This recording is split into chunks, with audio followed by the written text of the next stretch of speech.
there, Horse Center fans. Matt and I are back with another exciting edition of the show, Matt. We have about $4 million worth of apparel races to talk about this week.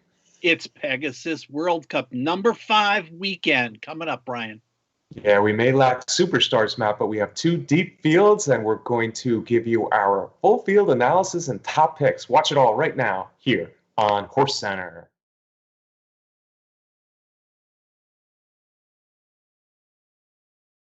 Welcome to another edition of Horse Center, everyone. I am Brian Zipsy, and as always, I have the extra special pleasure of being joined by my co-host to the East Coast.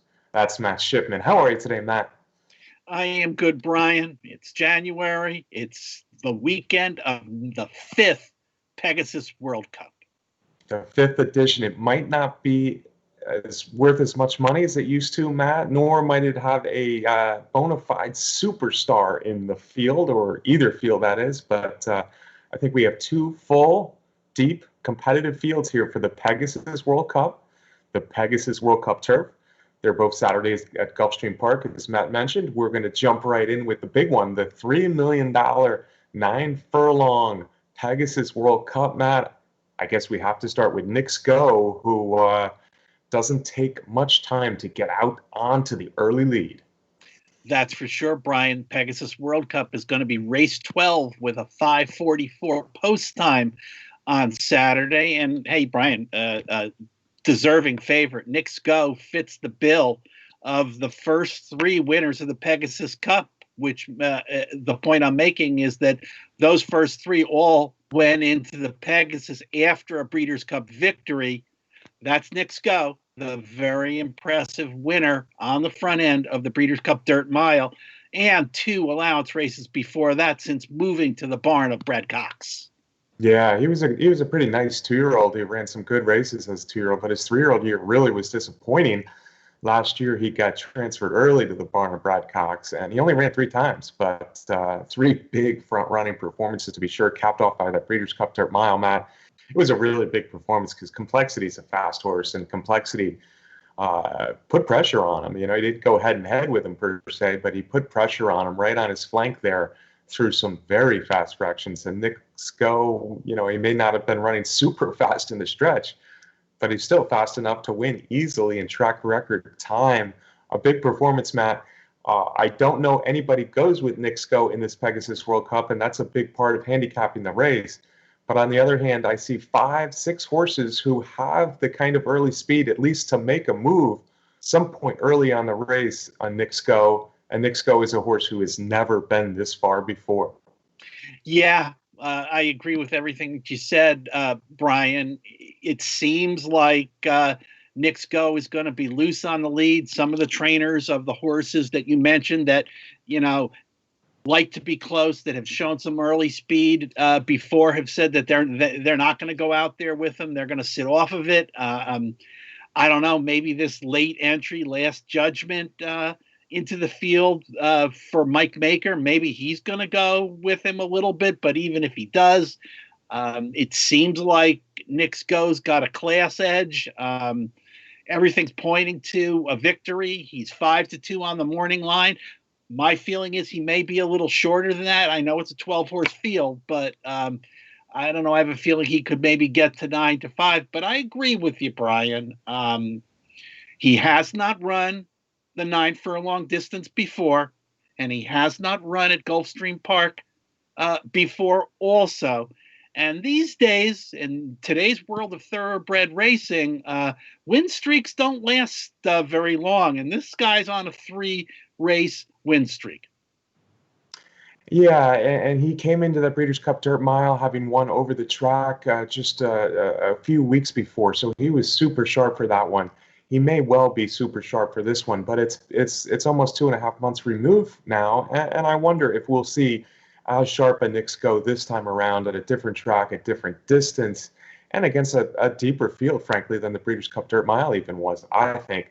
So, yeah, while maybe Tax or Sleepy Eyes Todd or who else, Mr. Freeze or Independence Hall or Last Judgment may not have the early speed to go with them the first 3 furlongs, I think there's a lot of horses in there that would put the screws to Nick Sko at some point during this race before they hit the stretch, and we'll have to see how strong he is after that. More to your point about the odds, I don't see 5-2 at all, Matt. I think Nick Go will be a heavily favored horse in this race. I think he'll be closer to even money, frankly, in this race. And at those odds, I am going to take a stand and try to beat him. I realize that if he gets out there on an early lead and runs the kind of race he did in the Breeders' Cup Dirt Mile, he'll be awfully tough to beat. But if I'm right, if he's even money 6-5 in here, I do want to take a chance because I don't think he's worth those kind of odds in this field. The second choice on the morning line is Code of Honor, Matt, and I see a lot of good things to point to this one, including good races over the track, and certainly I think the distance would favor him more than the favorite. Yeah, I agree with that, Brian. And, one more thing about Nick's Go. Brad Cox had a tough weekend last weekend, Brian, with two big favorites in the 3-year-old races disappointing. He's in 2021, Cox is winning at a 19% rate overall, which is great for most trainers, but not what we usually expect from Cox. So I'm with you. I am going to take a shot against Nick's Go. Code of Honor, I guess the only thing you can say is that his 2020 season was a little bit disappointing in terms of finding the winner's circle. He only did that once, but he throughout his career, Brian, has been running against the best company of any horse in this field without comparison. Grade 1, grade 2, grade 1, grade 2, all throughout his career. I think he's got a little bit of a class edge over this field. We're going to need him to be back on his best form of 2019, but I think Shug has been pointing to this race since Code of Honor was second in the Clark, and feels like the harder surface of Gulfstream is going to be to his liking, and we know he's already won at Gulfstream. Yeah, that's what Shug say. Shug says he should like the harder packed dirt there at Gulfstream Park. We'll see about that, but he does have good performances, including a Fountain of Youth win way back a little less than 2 years ago at Gulfstream Park. But I just think a lot of things point to him. A big field, nine furlongs is up his alley. As you say, he's got the class. I also think his races to end last year were good, where he chased complexity at New York in the Kelso, and then he ran a good second in a similar type of field in the Clark Handicap. This one might be even tougher, but it really does come down to how much they pressure Nick Go early for Code of Honor's chances. But I think all things point to a good performance by Code of Honor. And if I'm predicting a very heavy favorite in a 12-horse race, I think that everybody else has value, including the second choice, Code of Honor. I also like the fact that Tyler Gaffney-Leon gets on him for the first time in here. So, and I'll take it one step farther. I think he was pointing for this race once they decided they weren't going for the Breeders' Cup. So I think this has been targeted for a long time with Code of Honor, and I think he makes a lot of sense to run a very good race in here. The third choice, Matt, is Tax. And if you look at Tax, he's a 3-time graded stakes winner, and he's coming off a big win recently over the track. You would think there's a lot to like with this gelded son of Arch. Yeah, absolutely. Now 5 years old. He won the Harlan's Holiday easily. Did everything the right way. Got out of the gate really alertly and drew off down the stretch. My big reservation with Tax is that he has never put 2 victories in a row together in his career, and this could be the time. But like you said, Brian, there may not be superstars in this field, but it's a contentious bunch. On his best, is Tax a viable win contender without question? Yeah, and that best race yet may have been his last race, the Harlan's Holiday, which came after 7-month layoff. So you have to consider him, and obviously he's doing well over the track. I picked him. I really liked him in the Harlan's Holiday that day, but I don't really like him so much in this spot. I think Tax is a horse who does well when the pace is not that strong and he can be on or right off the lead on a pace that's a little bit more moderate than I think he will see on Saturday. You also have to question whether he can beat true grade 1 horses. He looked good last time, good enough to be the obvious third choice in here, but I don't think this is nearly as good a spot against a much tougher field. The fourth horse on the morning line, Matt, Sleepy Eyes Todd, has run a lot of good races kind of quietly He's done it all over the country from Nebraska to West Virginia and many points in between. But his last two nice wins came at Keeneland and Gulfstream Park. Yeah, Brian, nice wins for sure. The 5-year-old son of Patio Prado was first in the Grade 3 Mr. Prospector at Gulfstream Park. That's a Grade 3, and having a nice victory on the track is a feather in his cap. And before that, he won the Lafayette at Keeneland. Both of those tracks are tracks that played to the running style of Sleepy Eyes Todd. It's hard to knock this 5-year-old who may be in the best form of his career right now. Yeah, he certainly looks like he's in the best form of his career, and it probably will earn him the 4th choice designation on Saturday. He's another one of those horses, as I mentioned, a long list of horses that kind of want to chase Knicks Go. That combined with the fact that this is 9 furlongs, his last 2 nice wins came at 7, make me think he's in for a tough time. A very admirable horse that I really like, but I wonder if he's able to at some point make his move at Knicks Go and then still be strong in the stretch. He's got some fight to him. I'd like to see him do well.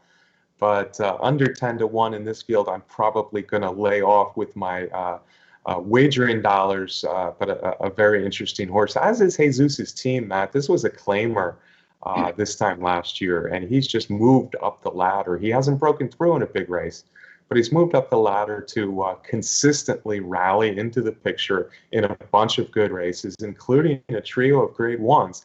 He didn't come close to winning any of them, but 3rd in the Preakness, 2nd in the Breeders' Cup Dirt Mile.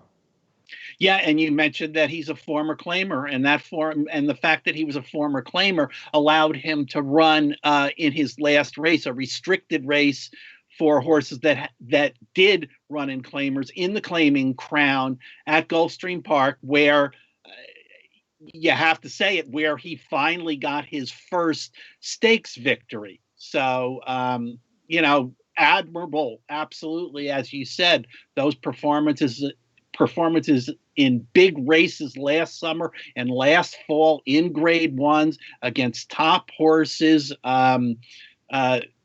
has to be considered for folks to use in wagers. But as I said, he just got his first stakes win, and it was in a restricted company.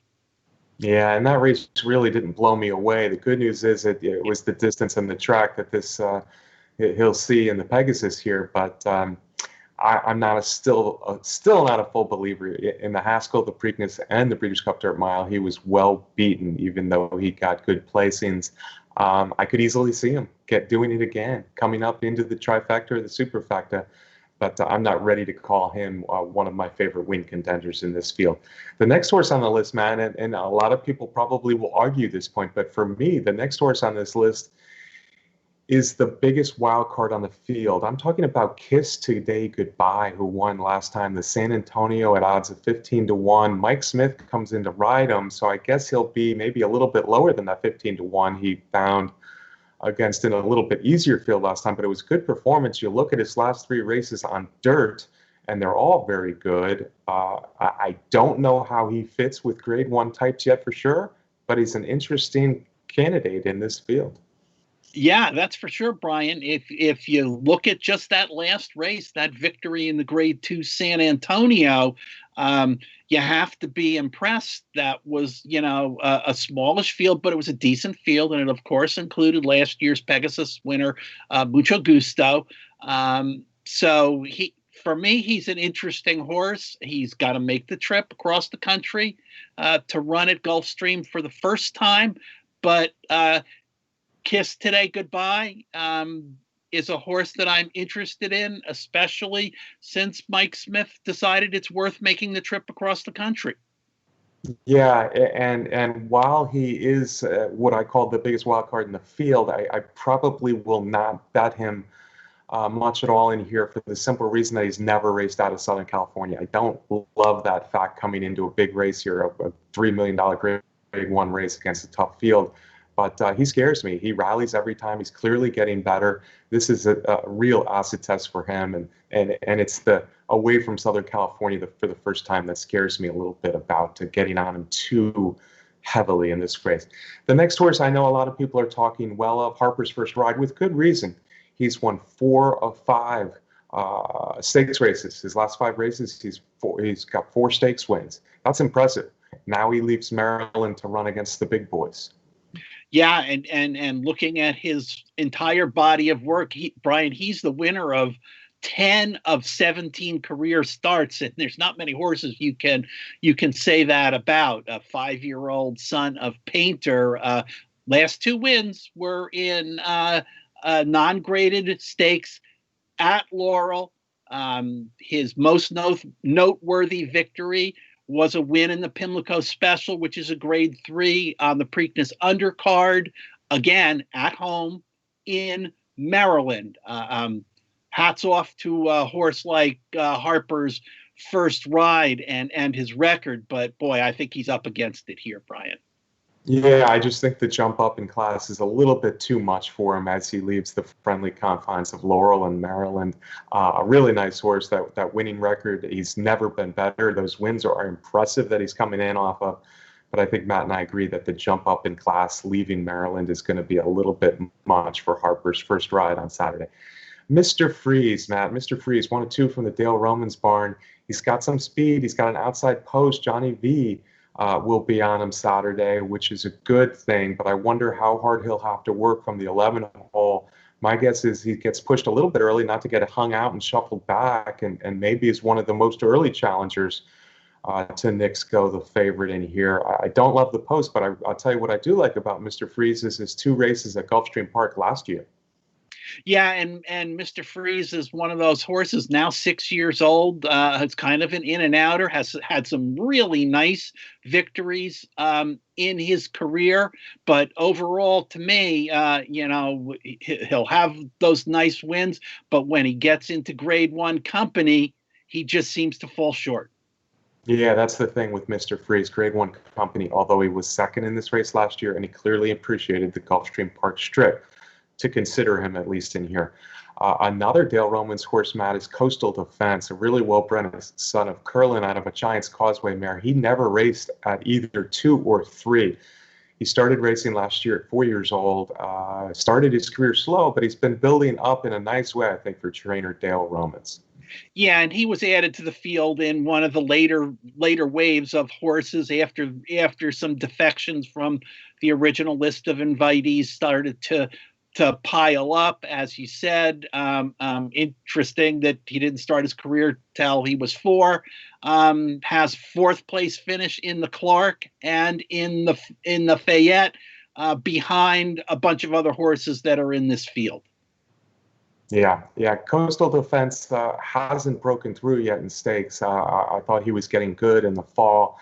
Both his races, though, I'll tell you what, the Fayette, where he made a move, and then in the Clark, where he was only beaten just over a length by Code of Honor last time, are pretty good. He had trouble in both.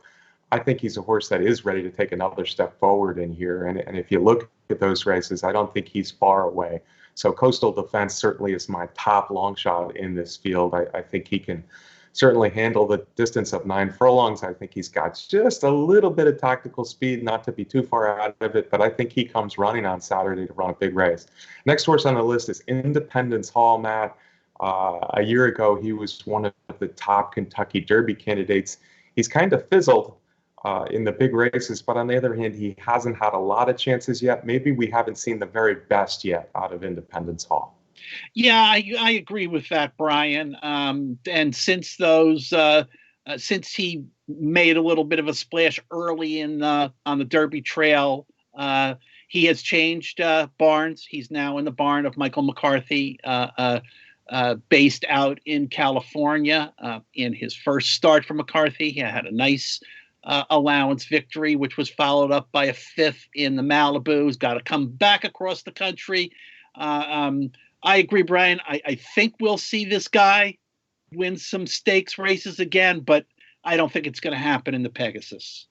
Yeah, it looks like a tough spot. He's coming out of the 3 hole, and he's another one of those horses who could challenge Nick Sko at some point in the first half of the race. But it's hard to imagine him winning this off of his Malibu performance last time. Matt, the next horse on the list is only the third Grade 1 winner we have in the field. That's Math Wizard. What has he done since that Grade 1 win, Matt? Not very much, Brian. And you point out, I was going to point that out also, that in this field, there are only 3 Grade 1 winners, and Math Wizard is one of them. And his came back in 2019 in the Pennsylvania Derby as a 3-year-old. And since then, he's got 1 second place and a lot of races where he just did not contend at all.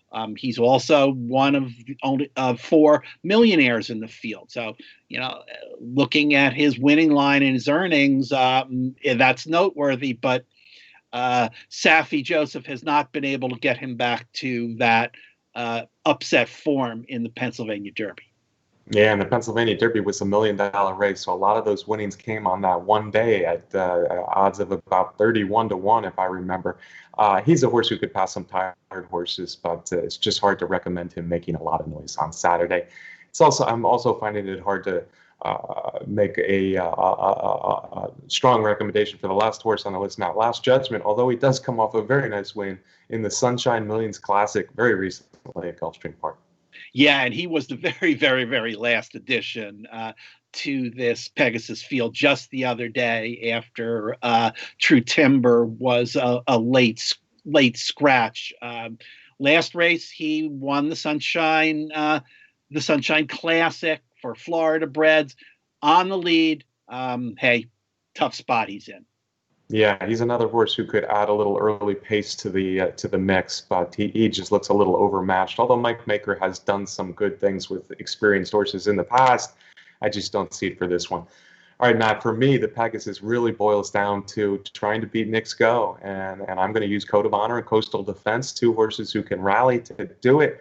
I'm betting 2 horses, folks, Code of Honor, Coastal Defense. I'm hoping one of them wins, and if they run 1-2, I'll be very happy. Brian, I know you probably going into the show wouldn't have expected that I would be picking Code of Honor, but I am picking Code of Honor in here. I think we talked a lot about it. I got to take a shot about Nick Sko, even though he was my pick in the Breeders' Cup Dirt Mile. And my price horse is going to be that California horse that we talked about, Kiss Today Goodbye. Okay, folks, we are both trying to beat Nick Sko with some ralliers. We're both on Code of Honor. Matt has Kiss Today Goodbye. I have Coastal Defense. Hopefully we'll get some odds. Hopefully we'll all cash in on that $3 million Pegasus World Cup Saturday at Gulfstream. The race before the Pegasus World Cup is $1 million race in its own right. Matt, the older male turf division is slightly lackluster to say the least. It's been so for years now. Having said that, I kind of like this field. I know there are no superstars in the field, but I kind of like this field because there's a lot of horses coming off wins. There's a lot of horses who look primed for a very good year on the grass. I think it starts with Colonel Liam, who's never raced against older horses. Yeah, and I agree with your assessment of the field. I mean, let's face it, January is not prime time for the best turf horses in the country and in the world, for that matter. So I agree. I think that this is a nice competitive bunch of 12 horses, and starting with Colonel Liam, who is one of 3 from Todd Pletcher, had a really nice win in one of the prep races for this Pegasus World Cup Turf in the Tropical Park Derby as a 3-year-old back in December. Scratching my head a little bit, Brian, because I'm not quite sure why this guy's the favorite. Well, visually, that race was very impressive. And I tell you what, the race up in New York, where I know it wasn't graded because of the newness of the race, but he ran a very good race up there as well. So he's been the distance. He's only had a few races on turf, and I think they're very good. The question is, can he beat older horses at a mile 3/16 in the first half of January, the midway through January? I think the answer is yes. I think if there's one future turf champion in this field, it is Colonel Liam. Wide open, though. You said you're not sure why he's the favorite. I'll say out of the 12 horses, there's not one I could throw out, and one of them has to be the favorite. I think Colonel Liam has a big upside, but he's just one of three from Todd Pletcher. They're all in with a big shot. The other one, who's second choice on the morning line, is Largent. And if you ask me who's run the best race out of anyone on the grass in this field, I would probably say Largent's last race, because what he did in the Fort Lauderdale was pretty darn impressive. Absolutely, Brian. It was visually impressive. In a grade 2, it was a decent field. The main prep race for the Pegasus Turf, and this 5-year-old. Hey, Brian, look at his record: 9 starts, 6 wins, 3 seconds. Never worse than second in his career. Pletcher has this guy. Doing the right things, and I was really impressed with his performance. In my eyes, if one of the Pletchers is going to be the favorite, it should be Largent. Yeah, Largent's last win was big. I will say, despite how good his record was, he never had thrown in a performance quite like that Fort Lauderdale before. That was a move up, and it was over the track. He's never been the distance before as well. I'm not sure if that'll be an issue at a mile 3/16, only a little bit farther than he won at last time. But very impressive win, very consistent horse who made a move forward. Another horse who's coming off a big win, though, Matt, is Another Twist of Fate. And I liked him a long time ago on the Kentucky Derby Trail a few years ago. And a few years ago, we had a very good horse win the Pegasus off a returning not long after a long layoff. Now we have Another Twist of Fate, who was off for 16 months, comes back, wins the Long Acres Mile impressively.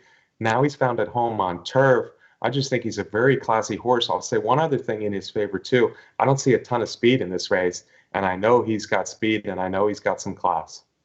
Yeah, and we also have to note that those good efforts that you're talking about, especially that turf win in the Grade 2 San Gabriel, have come with a barn switch to the barn of Peter Miller. And Peter Miller has, I won't say made a career, but has had some awfully big victories with older horses racing on the turf, sometimes sprinting, sometimes going long, and it seems that Peter Miller has pressed some good buttons with Another Twist of Fate. He won that San Gabriel without Lasix, as it is the case in the Pegasus races. They will not run with Lasix.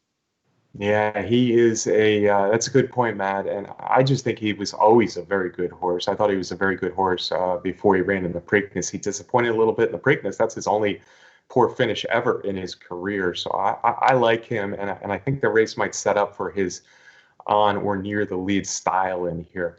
The fourth horse on the morning line is Say the Word, and I'm not big on Say the Word. I know he's gotten good lately, but I just don't like the lack of speed, and the mile 3/16 distance actually may be a little short for this one. Yeah, could be, because his big victory was up at Woodbine in the Grade 1 Northern Dancer. He most recently was third in the Hollywood Turf Cup at Del Mar, so he's got to make the move from California over to Gulfstream on a turf course that's, kind of different from the ones that he has done especially well on, like that one up at Woodbine. Yeah. If this was a farther race, I think I would give him a better shot. Certainly can't throw him out, but I'm not sold on him. The next horse on the list is Another Pletcher, and Another Pletcher with a big shot, Matt. Social Paranoia has run some very good races, especially at Gulfstream Park. Yeah, and he had a big win in the poker at Belmont Park in July. Pletcher gave him a little bit of time off, and he came back at Gulfstream with a nice allowance win. Social Paranoia, when he's at the top of his game, has to be considered in here. Yeah, I don't love the post. I think he's one of the real horses to beat in here, but I don't love that 12 post. But his form at Gulfstream makes me think he's a real big chance in here. It seems like Pletcher likes him at a mile, but he does have good experience going in a distance before. The next horse on the list I worry about a mile 3/16 a little bit too. That's the Shug McGahee train, Breaking the Rules, Matt. 10-1 on the morning line. He made a nice move last time behind Largent in the Fort Lauderdale, but couldn't sustain it in the stretch. I wonder if he's better going just a little bit shorter. Yeah, 6-year-old son of Warfront for Shug and Phipps Stable. Like you said, that third place finish in the Fort Lauderdale was a little bit disappointing. Yeah, although he did make a big move before getting passed by Largent. So broken record, but another one in with a shot in here, as is the other Shug horse, and that's another 10-1 shot named North Dakota. Matt, he's been improving. He won the Red Smith in his last race. Yeah, he has been improving. The 5-year-old for Shug, that win at Aqueduct in the Red Smith was certainly noteworthy. And if he runs back to that again, like we said about this race, another horse who's got a shot. Yeah, another horse who's got a shot, but kind of like say the word, I don't know that I like him at this distance. I would like him a little bit more if it was farther, but I do fear him a little bit. As I fear the next horse, Matt, a lot of us want to put 2020 in the rearview mirror, and that's true of the racing career of Storm the Court, who couldn't get a win. He ran a bunch of decent races, but he couldn't get a win all year long in 2020. Now it's a new year, and I tell you what, if I had to pick one horse to be on an early lead in here in a field without a lot of early pace, it might be Storm the Court, the old Breeders' Cup Juvenile champion. Yeah, they've tried lots of things, been to lots of places. That was a nice second place finish on the turf in the Mathis Brothers at Santa Anita, a grade 2. Traveling around shouldn't affect him much, but again, is he going to get that victory, or for that matter, be in second place in this field? I don't know. Yeah, I think the Mathis Brothers Mile was arguably his best race last year. He showed a lot of speed on the grass. Good sign for Saturday. I could see him being a stingy competitor at the 3/16 fall, but winning the race, it's hard to be sold on him. Cross Border has shown some speed over time, but not as much lately. Nice New York bred. Sometimes he runs big. Sometimes he's a little disappointing. Another one with a shot. Yeah, 7 years old now, though, Brian, son of the great turf runner, English Channel. Last out maker, I guess, had him prepping, and he finished second by head at Fairgrounds. Yeah, not a bad performance, and a horse that could pop up. Another one who could pop up is Pixelate, who is run a lot of good races. He's one of the newly turned older horses. But he came partway east to win the Woodchopper in his most recent start after a pretty good turf career as a 3-year-old out west. Yeah, like you said, Brian, another one. His resume is picking up, and and it is worth noting, these horses that are 4-year-olds, they're coming out of racing, a lot of them against 3-year-olds. So you're tangling now with a big field of veterans. Right. The next horse on our list, Matt, 20-1 on the morning line, is Next Shares. He's had his moments. It hasn't much come recently, though. Yeah, 8 years old, making the trip from California for Richard Baltas. Hasn't had a win since November of 2019. On his best, he's a threat. Hard to get excited for chances. And I'd probably say that about the other 20-1 shot, another old-timer, Aquaphobia. He's won some good races, especially going at distance. His form since his win at Monmouth Park, though, is probably not quite good enough for me to jump on his bandwagon in this field. No, another 8-year-old, and his last 2 grade 3 efforts, he's finished 7th and nowhere close to that victory I saw from him at Monmouth Park that day. Yeah, the UN winner looks a little bit in tough in here. But like I said, even these long shots that we list at the end of the field are not horses that I would be surprised if they ran a big race. It's just a very deep and wide open field. Having said that, I think Pletcher has a very strong hand in the trio of Colonel Liam, Largent, and social paranoia. I think all three have a big shot. But if I had to give you one, Matt, if I had to give you one, my old friend, Another Twist of Fate. I think he's always been a good horse. He's come back better than ever. He obviously likes turf, and I like him maybe sitting second early, pouncing, and seeing how far he can take this field at a mile 3/16. I'm going to go with one of the Pletchers. I think I tipped my hand earlier. I'm going to go with Largent in this field, and my second choice is Another Twist of Fate. Okay. All right. Well, I guess we're on a little bit more of a chalk run here, but everybody should have good odds in this field. Colonel Liam is definitely a tepid morning line favorite, and a horse I could see winning as well. But you might get 4-1 as the favorite in here. So whoever you like best, I would say go for it in here. Matt, that's our Pegasus World Cup $3 million and Pegasus World Cup Turf preview, top picks, analysis. That was fun. Now, can I get a parting shot from you, my friend? You are right, Brian Zipsy. That was fun going through 24 nice horses racing in January. Good luck to all the HorseCenter fans on Saturday with the Pegasus. And of course, we have to thank our great producer, Brett Workman, for putting together the show. Yeah, thanks to Brett. Thanks to all you fans for watching each week. If you haven't yet hit that subscribe button, please do so now for us on the YouTube channel here at Horse Racing Nation. Also, I'd like to thank our sponsor, Matt. They're the best contest site out there. That's Derby Wars. Thanks to them for supporting the show. Next week, we will be talking Kentucky Derby preps and more Kentucky Derby news right here. So don't miss it. We'll see you next week right here on HorseCenter.